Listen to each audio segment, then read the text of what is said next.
Antipodes, Chapter 48. The crowd that had gathered around the airship was impressive. Ponies of all shapes, sizes, and races had turned out to wish the trio of refugees a happy goodbye. Young Pegasi hopped up and down on the top of the airship, shrieking with laughter.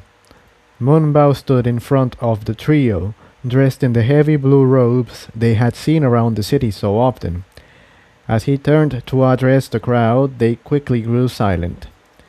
"Citizens of Totemhoof," he bellowed, his voice strong and clear. "we have assembled today to bid farewell to the team that single-hoofedly saved our city. For thousands of years, Totemhoof has been protected by the graces of our goddess, Luna. It was foretold that one day the Uniter would arrive and deliver us from an unfathomable evil. That day has finally arrived." The crowd hollered in approval and stamped their hooves. Moonbow watched for a few moments before clearing his throat. "Please settle down and be respectful," he chastised. "Long have we waited for this day, and though we have suffered heavy casualties, the city of Totemhoof shall endure as it always has done. Luna's divine essence now dwells within Jigsaw." Moonbow gestured at Jigsaw, and Jigsaw bowed politely to the crowd. "And though our city is no longer protected by the shroud of clouds, we shall stay strong as we always have." Moonbow turned to the trio assembled behind him. "We want you all to know that our prayers will be with you on your journey. We have delivered several weeks' worth of provisions to the airship, with the hopes that it will serve you well." "Thank you so much," Jigsaw said. "Thank all of you."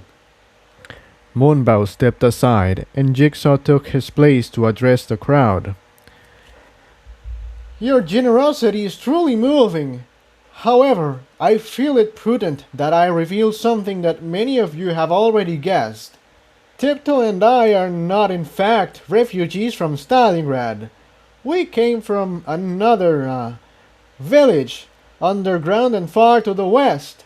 Totemhoof is the first place we've come across that has treated us with genuine kindness and respect. I will always remember that." Jigsaw bowed and stepped back. The crowd began to stamp their hooves excitedly, cheering and hollering. After several minutes, Moonbow dispersed the crowd, gave one final respectful bow to the trio, and left. "Well, I guess this is it, isn't it?" Tiptoe said quietly. "We're leaving again. Maybe the next fragment will be in a lush jungle, and there will be apples growing from every tree, a big lake of fresh water, and all the berries we could eat," Incendia said wistfully. "Somehow I doubt it," Jigsaw said cynically. "Follow me. There's something I want to try." The trio entered the airship, and Jigsaw led them through the labyrinthine network of catwalks, and stairwells until they reached the engine room. The claw-like pistons lining the walls seemed awfully menacing in the narrow chamber. Jigsaw stopped in front of the mysterious sphere in the center of the engine room. The thick cables and tubes that had previously been hanging loose were now connected and humming with power. "What is that?" Tiptoe asked.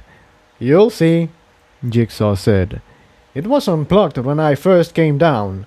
I think it was unplugged because it drew too much power. But with all the weapon systems offline, it should be okay." "What? They designed it so not every part of the engine could be on at once?" Tiptoe asked incredulously. "That's just stupid." "I don't think that was it," said Jigsaw. "This particular warship was old even before the fall. Probably lots of little bits of wear and tear made the ship extremely inefficient. It would certainly explain why I've had so much difficulty fixing it. I think the only reason it's held up so well is that it has is because it was so close to the fragment for so long. Either way, though, it should be safe to plug in now. Probably. Are you sure that's a good idea? Incendia asked, warily. Incendia, Jigsaw said, his horn beginning to glow. This is what I do. A blast of blue light emanated from his horn, and the engine room roared to life. The pistons along the wall began to fire, the magical explosions momentarily bathing the room in ethereal blue light before slamming back up to repeat the process. The sphere, in contrast, was almost anticlimactic. It began to hum loudly, and after several moments, a green light in the floor that wrapped around the base of the pillar began to flash. Jigsaw backed away from the sphere. You're gonna want to stand back. I have a feeling it might. The sphere made a screeching sound and let loose a wave of pale blue energy, throwing the three of them to the ground. What in Equestria was that? Tiptoe asked, leaping to her hooves. The sphere was still humming as though nothing had happened. It's a shield system, Jigsaw replied. Now we can walk around on the outside decks without having to worry about the sun frying us. It should keep the temperature inside the shield consistent, assuming the climate control stays functional and nothing pierces the shield. What happens if we meet Tantalus along the way? Tiptoe asked. I'm sure we can find another Alicorn statue somewhere on the ship.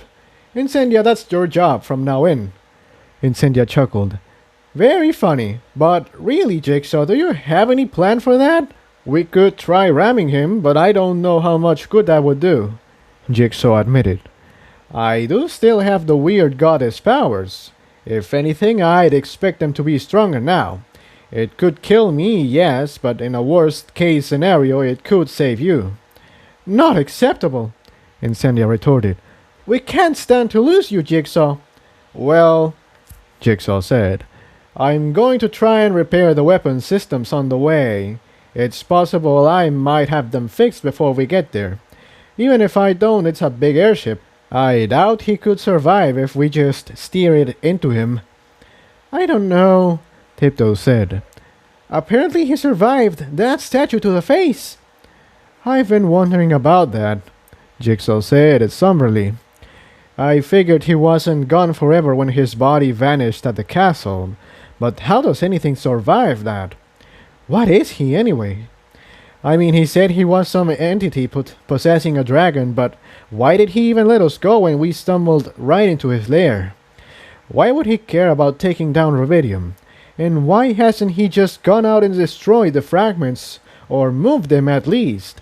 He was powerful enough to wipe them out, but it almost seems like he's doing nothing to stop us now. There's no way we can know, Jigsaw, Tiptoe consoled. We just have to do what we've been doing. But are we doing the right thing? What if we're somehow playing right into his hands? Can't be, Incendia said. He sure tried to kill you back at the castle where you got the first Luna fragment. He didn't, though, Jigsaw said. Sure, he tried to kill Tiptoe, but if he really wanted me just dead and done with, I have to think it would have been easy for him to do it. He actually gave me valuable information. I think there's some kind of ulterior motive at play here. That's actually been bothering me too, Incendia piped up. What does he get out of destroying the world? Jigsaw shook his head. We can debate this all day, but I don't think it will really make any difference. Let's head up to the cockpit and plot a course.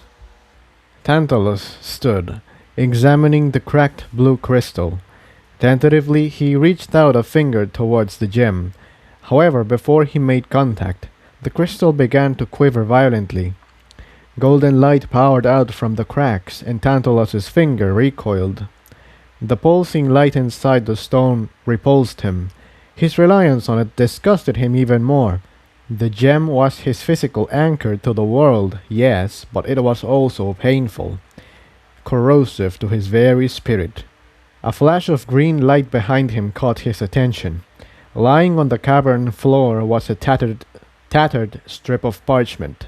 on which a letter was scrawled in barely legible Old World text. According to it, Jigsaw had not only managed to defeat his small army of followers, but he also had managed to commandeer a lunar battleship. Tantalus swept up from the cave and out into the mild air. It was clear that his usual methods of action weren't working. Perhaps some insidious mechanism of the hated goddesses was at work. It was time to try another route, a much more dangerous route. Tantalus reached the hole in the ground where the Philadelphia subway was exposed to the sky and dissolved into green mist, swirling into the caverns below. Jigsaw swiveled idly in his chair in the control room, staring out at the almost painfully bright, sun-bleached landscape that stretched out seemingly forever in every direction. A bright red light on the wall suddenly shone brilliantly for a few moments before a loud clunk and a low hum issued from the air vent over his head, blowing refreshingly cool air down into the room. They had been traveling for the better part of the week, and it had proven to be a dull experience. Watching the corpse of Equestria glide by below them had been interesting at first, watching the landscape change from sparse grassland to lush, fertile fields. Here and there, ruins in various states of repair were visible. Towering pillars, small houses, and in one instance, what appeared to be the skeleton of a dragon. All too soon, however, the interesting landscapes gave way to sun-baked blades of yellow grass and soon nothing but a featureless expanse of yellow and brown. Jigsaw tried to pass the time by attempting to repair the weapon systems, but the damage was too extensive to make any headway.